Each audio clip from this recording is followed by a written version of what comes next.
semuanya. Bapak Ibu di sini, terima kasih sudah memberikan kesempatan saya untuk memberikan testimoni.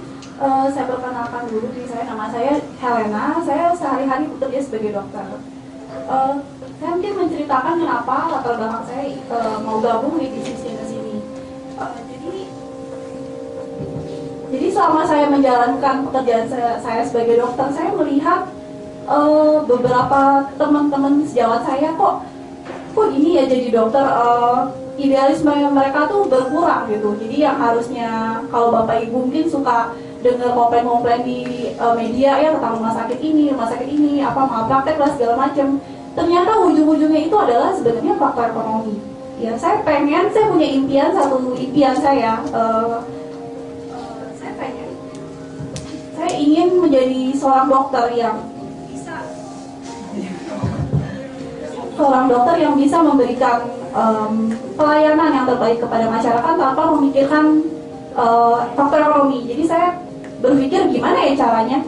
Kemudian saya pikir kalau gitu saya mesti financial freedom dulu untuk diri sendiri. Kalau misalnya ada financial freedom, saya bekerja cuma buat saya ini charity untuk saya mengabdi. Memang kan gitu harusnya dok. Jadi saya pikir kalau untuk jadi dokter untuk financial freedom, waduh masih lama ya. Mesti spesialis dulu, masih jauh deh kalau saya pikir. Kalau gitu saya mikir, saya mesti bisnis nih. Kalau gitu dokter, ya saya mesti bisnis juga. Cuman saya mikir bisnis apa yang bisa saya jalani selama saya bisa jadi dokter, bisnis iya gitu. Berarti bisnis yang tidak membutuhkan banyak waktu ya, banyak mobile. Ya, jadi saya susah mobile karena kan harus bertugas. Pertama saya sempat bisnis franchise waktu itu. Franchise saya buka franchise toko susu waktu itu. Lumayan jalan sih beberapa tahun, 3 tahun. Tiba-tiba mungkin gimana? Tiba-tiba distributor saya sendiri tuh buka toko di sebelah saya. Jadi saya kasih tahu, jadi franchise tuh nggak kasih kita jaminan gitu. Kalau kita bisa jalanin terus toko franchise kita, ternyata mereka nggak kasih saya solusi. Akhirnya ya karena saya ambil barang dari dia buka ya pasti saya nggak bisa menyaingi harganya. Akhirnya saya tutup.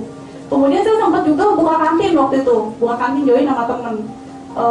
Baru berjalan berapa bulan ada masalah pegawai, waduh susah banget. Jadi nggak konsisten, buka tutup, akhirnya jadi sepi. Saya pikir nggak bisa saya bisnis kayak gini, nggak mungkin gitu, saya nggak bisa kontrol. Ya udah akhirnya terus cari bisnis. Tiba-tiba saya dikenalin sama jenis ini. Ya jenis ini saya merasa ini bisnis yang sangat ideal yang saya bisa lakukan saat ini. Ya pertama dia tidak perlu mobile. Ya kapanpun kita bisa online, kita bisa jalan bisnis ini benar-benar online. Yang sama saya jalani juga kebanyakan online di luar offline. Kemudian yang kedua saya lihat produk jenis ini bagus banget ya. Saya sebagai dokter tentunya kalau saya dengar ada produk kesehatan nih pasti saya cari-cari tuh udah terotomatis kali ya. Cari-cari ini apa sih Reserve, apa sih Lumines, dan mungkin saya kasih info untuk yang Reserve ini bagus banget Bapak Ibu karena ternyata saya tahu resveratrol itu sudah lama dipakai di dunia kedokteran. Tapi kenapa Reserve ini beda? Karena yang dulu itu bentuknya kapsul, bentuknya tablet. Jadi kenapa nggak bumi? Mungkin penyerapannya kurang bagus Bapak Ibu ya. Nah, Reserve ini satu-satunya resveratrol yang dikemas dalam bentuk gel dan langsung diserap ke pembuluh darah. Itu keunggulan utamanya dan itu nggak ada, cuma Reserve aja. Ya resveratrol yang diserap secara sempurna baru Reserve. Dan saya lihat-lihat di jurnal kedokteran itu ada 600 lebih penelitian ya di PubMed.com. Itu kalau dokter-dokter baca jurnal tuh di situ PubMed.com itu terus berkembang penelitiannya. Jadi kenapa terus berkembang sih? Kalau suatu obat terus diteliti berarti potensinya sebenarnya banyak. Jadi banyak banget orang yang mau meneliti itu.